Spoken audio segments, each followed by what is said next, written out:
Fala aí, meus jovens, como é que vocês estão? Tranquilões? Galera, hoje eu vou fazer esse vídeo aqui sobre um tema aí, né, questão, eu fiquei rico com programação, meio que filosofar e refletir um pouco aqui sobre esse tema, tá certo? Bom, a primeira parte é do dinheiro que eu já fiz na minha vida aí, mais de 98, 99% foi com programação. Os outros 1, 2% foi um monte de aventura aí que eu já fiz na vida, já tentei fazer um monte de coisa, né? Mas o segundo ponto é que eu não me considero rico, tá ligado? Por quê? Porque eu acho que o rico ele precisa de 3 coisas, né? A primeira coisa é uma renda alta, assim, não comparativamente falando, né? Acho que isso aqui é uma questão curiosa também. Não é porque você está num país de renda baixa que se você tiver com uma renda acima da média, você pode se considerar rico. Eu não acredito nisso, né? Eu até fiz um post recentemente, eu acho que para pessoa se considerar rico, precisaria de uma renda de pelo menos 50 mil reais. Eu tô longe disso aí, tá ligado? Seria 10 mil dólares ali, mais ou menos, né? O segundo ponto, que eu acho que é o pior para mim, o que mais depõe contra mim, que fato de eu acreditar e saber que eu não sou rico, é a questão do patrimônio, tá ligado? Porque você pode ter uma renda alta, acima da média que seja, mas você precisa ter um patrimônio também. E isso aí eu acho que é o pior ponto da minha vida, que eu não tenho patrimônio nenhum, muito pelo contrário.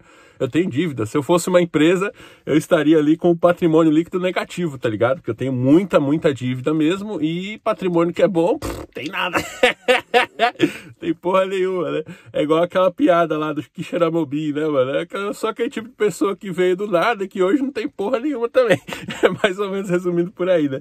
E o terceiro ponto seria ali o estilo de vida, né? Eu acho que esse é o que eu tô melhor, né, ali seria... Você pode falar padrão de vida, qualidade de vida, estilo de vida, mais ou menos esse conceito, né? Que seria ali como é o seu dia, né? Por exemplo, na época que eu trabalhava presencial, como eu ia até o trabalho, né? Eu ia de carro, tá certo? Então é uma coisa mais, assim, confortável do que outras formas, né?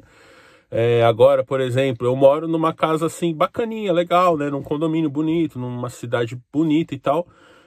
Então, esses lados, né? Eu consigo, quando eu faço viagens, eu fico em hotéis bacanas, né? Bem melhores do que eu ficava uns anos atrás aí, quando eu era mais minimalista. Também vou falar um pouco disso, né? Então eu acho que assim, desses 3 pilares, o estilo de vida é o que eu tô melhor, né? E o patrimônio é o que eu tô pior, tô negativo, tô devendo aí até as cuecas, igual o pessoal fala, né? E a questão da renda eu tô ali mais ou menos, né? Tô, assim, comparativamente com a realidade brasileira, eu acho que eu tô ganhando bem, mas assim, comparativamente com um rico, eu sou um mendigo, tá ligado? É mais ou menos essa relação aí, né?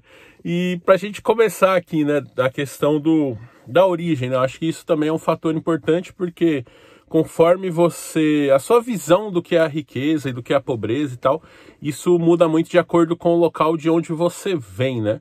Então, assim, de onde que eu vim, né? Eu vim de uma família que meu pai, ele era, a minha avó no caso, né, mãe do meu pai, ela era neta de escravo, né, uma mistura ali, tinha alguns antepassados meus que foram de fato escravizados, né, e depois libertos e tal, mesclado com índios, né. Então tem essa miscigenação aí lá na minha avó, né, minha avó ela tem essas origens no sangue aí, e meu avô por parte de pai, ele lutou na Revolução de 32, só que assim, ele também era uma pessoa simples. O nome do meu avô paterno se perdeu na história, porque ele não foi registrado ali na certidão de nascimento ali do meu avô, né, mas tem uma história curiosa dele, que ele lutou a Revolução de 32 aqui em São Paulo, e foi embora para Minas a pé, tá ligado? Ele não era um soldado paulista, ele era um soldado do exército brasileiro, assim, né, que teve essa briga aí de São Paulo com o resto do Brasil, e meu pai era de Minas Gerais, e aí o meu avô paterno, ele veio lutar essa guerra aqui, aí acabou a guerra e ele voltou a pé, porque ele não teve paciência de ficar esperando aqui o transporte, né, que ia demorar muito e tal. Ele demorou 2 anos, ele foi indo de fazenda em fazenda, arrumava um bico ali, comia, ganhava um dinheirinho, andava mais um pouco, então ele demorou, meu pai conta aí que ele demorou alguns anos, acho que foram 5 anos mais ou menos, para ir a pé de São Paulo até lá na cidade, no interior de Minas, lá pro norte de Minas, lá onde eles moravam, né? Então isso é curioso. E aí meu pai ali nos primeiros anos de vida, ele morava Isso, meu pai, ele é muito velho também, assim, pros padrões, né? Eu tenho 35 anos. Meu pai, se hoje estivesse vivo, teria 85 anos, que é uma idade de avô, né? A minha esposa mesmo, que tem a mesma idade que eu praticamente, o avô dela tem 90 e poucos anos. Então, e minha mãe também. Minha mãe, ela tem 72 anos hoje, né? Então, assim, eu fui criado meio que os meus pais ali, eles tinham a idade dos avós, do pessoal da minha idade ali, né? Tem esse ponto aí. E meu pai, ele era assim, ele vem dessa origem muito simples, né? E aí ele conseguiu muita coisa na vida considerando o ponto de partida dele, né? Porque ele trabalhava assim na roça ali nos anos 40, anos 50, ele começou a trabalhar muito cedo, como era comum naquela época, né? Então ele não tinha nada, e assim, como meu avô morreu muito cedo do coração, meu avô paterno, né? Teve um problema de coração e morreu, meu pai tinha 6 anos de idade na época, também depois de caminhar 5 anos, velho, em São Paulo, não tem coração que vai aguentar também, né? Mas aí meu pai contava essas histórias, né? E aí meu pai trabalhava e cuidava da família, né? Que tem mais 2 tias, né? Por parte de pai, tinha a minha avó na época, que era viva, né? E aí meu pai ali de roça em roça, morava numa roça e tal. E aí construiu uma casinha ali naquela roça que ele estava trabalhando e tudo mais. E aí meu pai começou assim, depois ele conseguiu um emprego na Estrada de Ferro, né? Estrada de Ferro do Brasil, lá em Minas Gerais. E aí ali pelos anos 70 eles migraram aqui para São Paulo, né? E aí meu pai começou a trabalhar na Volkswagen, ele se aposentou lá, né? E meu pai, assim, ele veio dessa situação de pobreza extrema, vamos dizer assim, né? E ele conseguiu crescer esse patrimônio para ter uma casa própria, tá ligado? Essa foi a grande conquista do meu pai, né? E depois de aposentado, meu pai ainda fez um esforço hercúleo ali, tinha um barranco no fundo da nossa casa, ele cavou aquilo lá com um carrinho de mão, né? Põe a terra no carro de mão e tirava, fez um buraco assim, depois ele construiu, né? O que seria um puxadinho, só que grande, em grande escala, né? Um puxadão, vamos dizer assim. E basicamente você veja que meu pai ele teve essa ascensão assim de patrimônio, né? Ele conseguiu fazer bastante coisa, mas ele, quando ele faleceu, ele não, de fato, não era uma pessoa rica, muito pelo contrário, uma pessoa ali, classe média e sendo bastante bondoso, né? E o que meu pai influenciou na minha visão de mundo que faz eu viver da maneira como eu vivo hoje, né? Porque meu pai foi uma pessoa que trabalhou dos 6 anos de idade até os 72, tá certo? Ele, até o dia, em questão de 12 horas, meu pai estava vivo, estava bem, estava saudável, ele teve um AVC e ficou inválido. Foi tipo isso, e aí ele viveu mais alguns anos de cama, né? E aí isso acendeu uma luz assim na minha cabeça que eu falei, velho, olha só, nessa época eu já estava velho, né? Eu devia ter ali meus 25 anos, mais ou menos, por aí nessa faixa, né? E meu pai teve uma vida inteira de trabalho, construiu alguma coisa, mas o meu pai era aquela pessoa que você chamava ele para viajar e falava, não posso, que eu tenho que guardar dinheiro para poder pôr o piso no puxadinho, tá ligado? Ah, vamos pra praia esse final de semana? Não posso, que eu tenho que pintar um negócio, tem que trocar o piso da sala. Então meu pai, ele nunca aproveitava assim as coisas da vida, né? Ele estava sempre, vamos dizer assim, investindo nessas coisas de construir, de fazer coisas nesse sentido, né? Vamos dizer, mais de crescimento. E meu pai, ele trabalhou a vida inteira e no final da vida dele, o que ele teve por recompensa, né, por essa vida de trabalho, foi ficar 8 anos acamado, tá ligado? Quando eu vi aquilo, foi uma coisa que me chocou muito, né? Que eu sempre pensei, eu acho que todo filho pensa em seguir os passos do pai, né? E assim, minha mãe sempre do lar, sempre ajudando também, né? Teve esse lado também da minha mãe. Mas especificamente essa parte do meu pai, eu vi que eu seguia mais ou menos o caminho dele, né? Que eu nunca pensei em me aposentar, essas coisas assim de ter uma aposentadoria, ficar sem trabalhar, pensar, não, eu vou agora trabalho que eu gosto, eu vou trabalhar até o dia que eu morrer, tá ligado? E aí eu vi que, mano, de repente você não vai trabalhar até o dia que você morrer, tá ligado? Você pode ficar inválido, você pode ter um problema assim, né? E isso foi uma coisa que abriu muito a minha mente, pensar que, mano, você vai trabalhar a sua vida inteira e aí na hora que você tiver velho, que seria a hora que você vai esperar pra desfrutar, né? Em algum momento meu pai achava que ele ia parar de trabalhar também, mas ele nunca parava. E aí esse dia pode não chegar, tá ligado? É uma coisa assim simples, né? Meio óbvia, mas que só ficou claro pra mim naquele momento, né? Assim, depois que isso aconteceu com meu pai aí. E aí eu pensei, mano, eu também acho que pode acontecer isso aí comigo, tá ligado? A gente sempre pensa que não vai acontecer com a gente, né? Que a gente vai conseguir estar saudável e viver bem e trabalhar até o fim da vida. Mas quando isso acontece com uma pessoa próxima, né? No meu caso aconteceu com meu pai, eu percebi que o futuro, na realidade, ele vai ser pior, né? Meio que a visão que eu tenho hoje, claro, é o seguinte, né? O futuro, ele é uma faca de 2 legumes. Se você for para o futuro tempo suficiente, ele vai estar ruim, porque você vai morrer. Esse que é o ponto, tá certo? Você pensar no longo prazo, se você extrapolar isso para um longo prazo muito longo, você estará morto. Então, pensar no longo prazo, de certa forma, é um grande risco, né? Não é nem só aquele risco de você investir, sei lá, vir um bandido te sequestrar e roubar e pegar tudo que você investiu. o governo tomar tudo, confiscar, que nem fizeram lá nos anos 90, né? Sei lá, vinha uma inflação, vinha uma crise, né? Imagina o cara que juntou dinheiro pra caramba, velho, pra ele se aposentar ali na fevereiro pra março ali de 2020, o cara veio juntando dinheiro e tal, na hora que ele ia usufruir do negócio, a bolsa caiu pela metade. Então, se o cara tava esperando ganhar, sei lá, 10 mil de renda passiva, ele ia ter 5. Esperava ganhar 5, ele ia ter 2,5, né? E não tinha mais tempo ali, né? Porque a gente faz esses estudos, eu estudei também essa questão de educação financeira, acho que como todo mundo, né? Aqui no Brasil, esse foi um tema que esteve muito em voga nos últimos anos. E eles sempre falam ali que, no prazo de 5, 10 anos, você não perde, né? O patrimônio. Claro que você pode, uma hora, tirar esse dinheiro da renda variável, pôr na para renda fixa, e você pode fazer uma série de coisas assim, mas sempre existe esse risco, né? E eu acho que essa que é a grande questão que me faz viver da forma como eu vivo hoje, né? Porque eu penso que o futuro, de certa forma, pode ser que o mundo esteja melhor, tenhamos tecnologias melhores e tudo mais, mas eu, como indivíduo que vou desfrutar daqueles valores ali, eu estarei pior, tá certo? No longo prazo, provavelmente, a gente vai estar doente, vai estar inválido, vai estar com uma série de problemas, né? Às vezes a família que a gente gosta já vai estar todo mundo ter passado dessa para uma melhor. Então a gente meio que, se a gente parar para pensar dessa forma, né, sobre o futuro, fica claro que a única chance que a gente tem de aproveitar alguma coisinha é agora, né? E também tem essa questão da imprevisibilidade, né? Que a gente vive esses tempos muito dinâmicos, né? Então, hoje eu tô trabalhando, tô empregado, tô ganhando bem e tal. Daqui a 6 meses, 1 ano, 2, vem uma tecnologia aí que nem veio o ChatGPT da vida aí, e minha área vai ser disruptada. Então, o meu trabalho não vai servir mais pra porra nenhuma, tá ligado? E aí eu vou fazer o que da vida, né? Então, essas coisas, elas criam meio que essa urgência em mim, né? Isso é o que eu sinto, que, mano, a hora é agora, velho. Se eu não aproveitar agora, depois não vai dar tempo, mano. Não vai ter como, né? Eu meio que me considero e eu olho pro passado e olho pro presente, né? Vejo especialmente os últimos anos aí. Eu acho que eu cheguei no meu auge. Daqui é ladeira abaixo, tá ligado? No futuro, eu não vou ter mais dinheiro, ter mais renda, ter uma condição de vida melhor. Muito pelo contrário. No futuro eu vou estar mais... Se eu já tô cansado hoje, com 35 anos, tem dia que eu não aguento fazer nada, velho. Eu trabalho, acabo o trabalho, eu tô destruído. Eu só quero deitar, mano, tomar um banho, tá ligado? Ver uma série, alguma coisa assim. Isso porque eu trabalho remoto, né? Eu fico muito cansado. Então eu fico pensando, quando eu tiver 40, 45, 50 anos, mano, eu não vou mais ter energia pra trabalhar. E se eu não tiver energia e saúde nem pra trabalhar, que dirá pra aproveitar a vida, pra fazer uma viagem, um passeio, né? Pra ter uma rotina legal, né? Então acho que resumidamente seria mais ou menos por aí, né? Então, diante desse cenário de vida, né?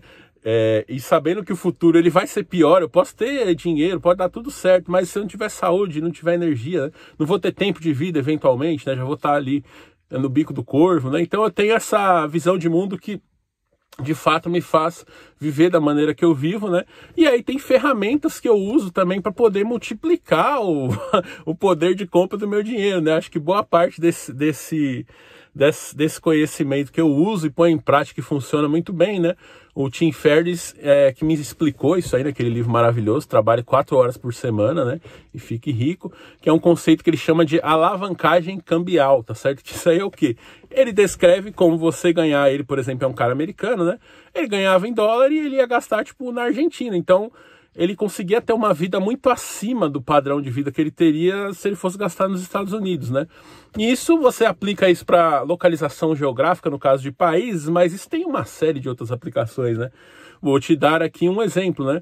Eu, aqui onde eu moro hoje, é impossível morar num local desse aqui, onde eu moro em São Paulo, por exemplo, só numa cidade do interior, porque é um pouco mais barato. Antes da pandemia era de graça você morar num lugar assim. Hoje, com a pandemia, com o trabalho remoto, pelo que eu pesquiso, né, os preços, eles meio que se equipararam um pouco, né? Mas assim, de certa forma, o fato de eu poder sair de um grande centro já me torna, assim, mais rico. Isso é uma coisa muito curiosa, né? Assim, no termo de estilo de vida, eu consigo fazer coisas que seriam impensáveis em São Paulo, né? Por exemplo, eu não conseguiria morar numa casa, num condomínio igual eu moro aqui, simplesmente que não existe isso em São Paulo. Mas os que existem lá, né? Existe um negócio chamado Mansão do Parque, né? Que fica na Zona Norte ali. E as mansões lá, elas custam ali na casa de 13 milhões, tá ligado? Tipo, mano, 13 milhões, se eu juntar todo... Se eu hoje, com o que eu ganho, se eu guardar cada centavo, eu não chego nesse valor no final da minha vida. Trabalhando que eu trabalho mais 50 anos ganhando o que eu ganho, eu não chego lá no valor de uma mansão dessa, né? E aí o aluguel disso aí também ele é proporcional, ele vai para casa dos 20 mil reais por mês, né? Então, assim, você pensa que, de fato, em São Paulo ele restringe muito. Isso é uma coisa muito curiosa, né? Porque a gente cresce ouvindo que São Paulo é a cidade mais rica do Brasil e tudo mais, mas basta você ter um pouco de contato com pessoas do seu trabalho mesmo, né? Que ganham a mesma coisa, você tem lá, sei lá, 10 pessoas que ganham o mesmo salário, cada uma mora em um lugar do Brasil. Você vai ver que o paulista, ele parece ser o mais pobre, porque ele vai morar num lugar pior, na cidade mais feia, assim, ele vai ter um estilo de vida mais simples, com aquele mesmo salário, porque essa é uma contradição, né? Por mais que São Paulo seja uma cidade que ela é considerada rica, as coisas lá são muito caras, então o seu dinheiro rende menos, com o mesmo salário você consegue fazer menos coisas, né? Isso é uma aplicação desse conceito de alavancagem cambial, né? Ou seja, você ir morar num local onde a moradia principalmente é mais barata, que eu acho que a moradia é a coisa mais importante, né, hoje com o trabalho remoto, é onde você mora, porque é ali que você vai passar 80%, 90% do seu tempo, né? Antigamente, quando a gente saía de casa cedo e voltava de noite, onde a gente morava era só um dormitório, né? Então, tanto faz, você podia morar mal. Agora, trabalhando remoto, isso não faria diferença na sua vida você morar mal, né? Agora, se você trabalha remoto, você passa a maior parte do seu tempo naquela casa ali. Isso é um investimento importante, né? E claro que eu alugo as coisas também, eu não sou dono de nada aqui, carro é financiado, casa é alugada, né? Aquilo que eu tô falando, tô aproveitando aquilo que eu posso, né? Esse exemplo de carro também dá um outro contexto dessa coisa de alavancagem cambial, né? Eu tenho esses dois carros aqui, ó, um Renegade, né? E essa Amarok aqui. Os dois eu comprei usado, né? Obviamente que o fato de eu conhecer de carro, dessas coisas, me ajuda a aproveitar melhor o dinheiro, tá ligado?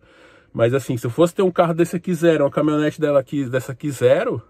Meu, quanto tá uma Amarok zero hoje? 200 e poucos mil? Um Renegade zero tá 120 mil, mais ou menos, né? Eu não gastei nem metade disso. Meu Renegade aquele é 2016 e a Amarok ali é 2013, né? Seria mais ou menos aquilo que é conhecido como o resto de rico no meio automotivo, né? Que é um carro assim que ele é caro pro cara comprar zero, mas quando você compra usado, ele é barato, tá ligado? A minha Amarok, por exemplo, ali é preço de que eu fosse comprar um 0 quilômetro aí, eu compraria um hatchzinho, um sedanzinho, um carrinho normal, né?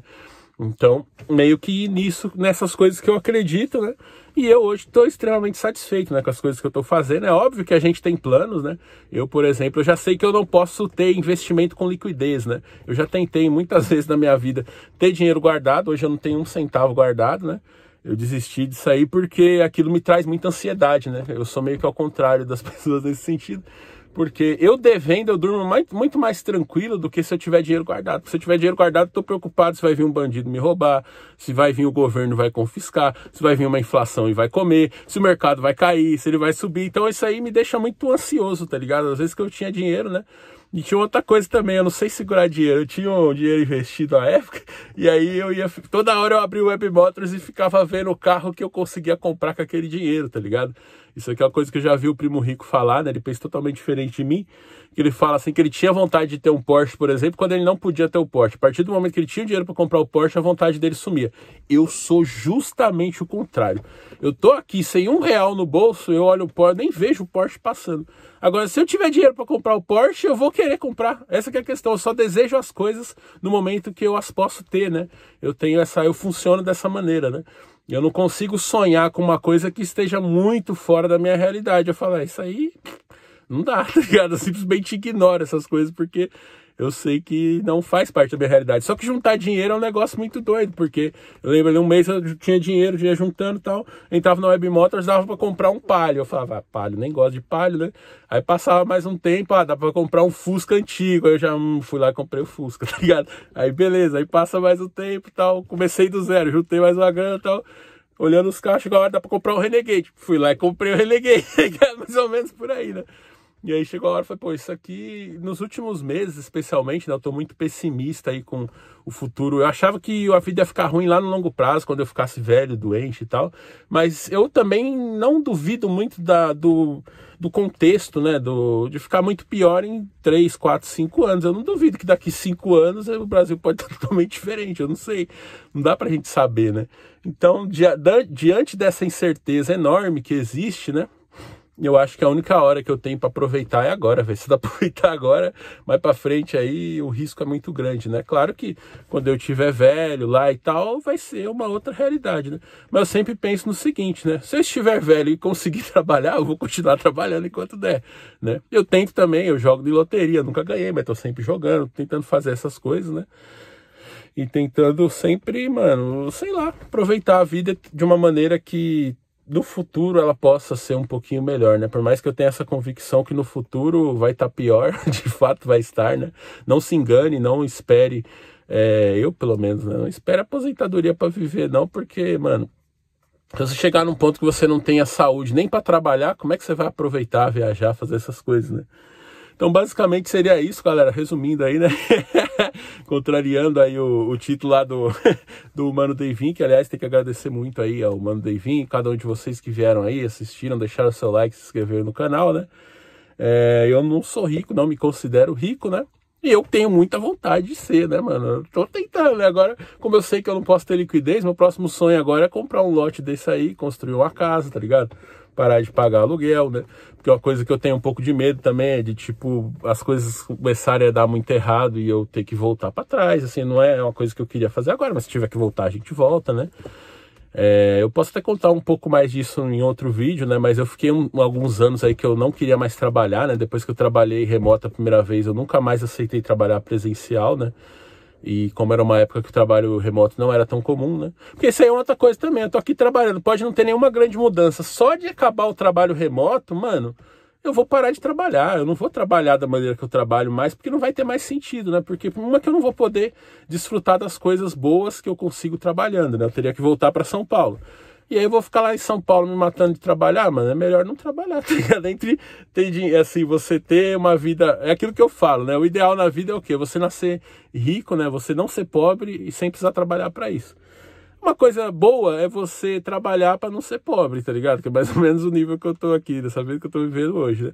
Aí aqui, se você vai ser pobre, é melhor você ser pobre, mas pelo menos não trabalhar. Agora você trabalhar e continuar pobre, eu acho que é o pior cenário, né? E em São Paulo não tem como, você pode arrumar o melhor emprego que for, você vai ter uma vida pobre, né, no seu dia a dia ali. Então é mais ou menos que isso, né? O futuro ele é muito arriscado, ele tem uma série de riscos, né? E se no fim nenhum desses riscos se concretizar, chegar lá na frente, estiver saudável, como se diriam os antigos, né? Se tiver com vida e saúde no futuro, só isso aí já vai ser bom, mano. Que eu tendo vida e saúde, eu posso continuar trabalhando, né? E aí, beleza, eu vou conseguir ter uma vida legal lá, de acordo com o que eu vou conseguir fazer dinheiro no futuro, né? Agora, se alguma coisa der errado, mano, eu vou poder estar na cama ali do hospital deitado, lembrando das coisas boas que eu fiz, tá ligado? Das coisas boas que eu aproveitei, né? Das experiências gostosas de vida dentro daquilo que eu considero como legal e desejável, beleza? Então esse aqui é o vídeo de hoje. Hoje às 19 sai mais um, né? Vou aproveitar já que tá tendo um monte de gente entrando no canal e vou lançar um monte de vídeo, né? Porque daqui a pouco acaba os 15 minutos de fama. Então vamos aproveitar aí. E deixem perguntas, ideias e sugestões de vídeos aí que eu vou gravando aqui. Aproveitar hoje que é domingão, não tô fazendo nada, né? Que amanhã já é dia de trabalhar e acabou, aí acabou o tempo livre, né? Mas quando tiver o tempinho livre, fazer uns videozinhos aqui pra vocês, beleza? Forte abraço, fiquem com Deus aí, até o próximo vídeo, se Deus quiser.